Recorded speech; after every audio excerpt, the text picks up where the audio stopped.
Hello everyone, Gita LLB ধারাবাহিকের আজকের পর্বে দেখতে পারবেন গীতা এবং স্বস্তিকের প্ল্যান অনুযায়ী স্বস্তিক অধরা সিনহার বাড়িতে যায় আর কৌশল করে সে জেনে নেয় যে কৃপান সেখানে গিয়েছিল স্বস্তিকের পারফিউমটা মেখে স্বস্তিকের শার্ট ইউজ করে।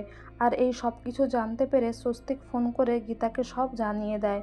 তারপরে গীতা ফোন করে এটাও জানতে পারে যে মিস্টার ঘোষাল কৃপানকে বেল করিয়ে বাইরে নিয়ে এসছে, আর তাই জন্যই কৃপান এসেছিল স্বস্তিক সেজে, যাতে গীতার সংসারটা ভাঙে এবং পুলিশই স্বস্তিককে ভুল বোঝে।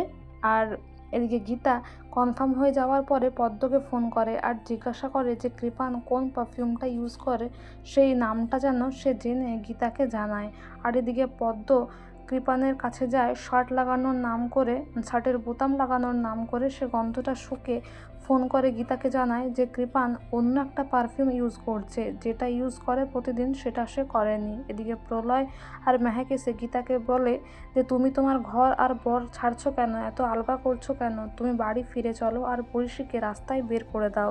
তার কারণ যারা মিনুকে মেরেছে তারা নিশ্চয়ই পরিষীকেও স্বীকার করতে আসবে, আর ওই টোপটাতেই আমরা ওই আসল দোষীকে, আসল হত্যাকারীকে ধরে ফেলবো। আর সেই প্ল্যান অনুযায়ী মেহেক সবটা পরিষীকে জানায় যে তারা নাটক করছে শুধুমাত্র দোষীদের ধরবে বলে, খুনিদের ধরবে বলে। এদিকে গীতা বড়বাবুকে ফোন করে বস্তিতে আসতে বলে, যাতে সবটা চোখের সামনেই তারা দেখতে পায় এবং দোষীদের ধরতে পারে। এদিকে অধ্যায়কে ফোন করে বস্তি থেকে একটা গুন্ডা জানিয়ে দেয় যে গীতার বাড়িতে খুব সমস্যা হচ্ছে, ঝগড়া হচ্ছে, তারা পরিষীকে বাড়ি থেকে বের করে দিয়েছে।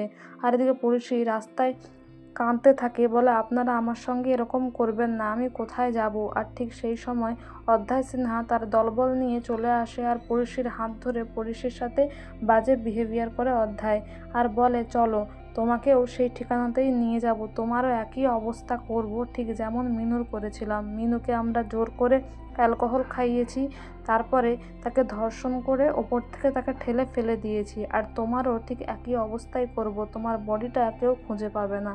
আর অধ্যায় যখন এই সমস্ত কথাগুলো বলতে থাকে তখন পরিষী বলে আমি যাব না।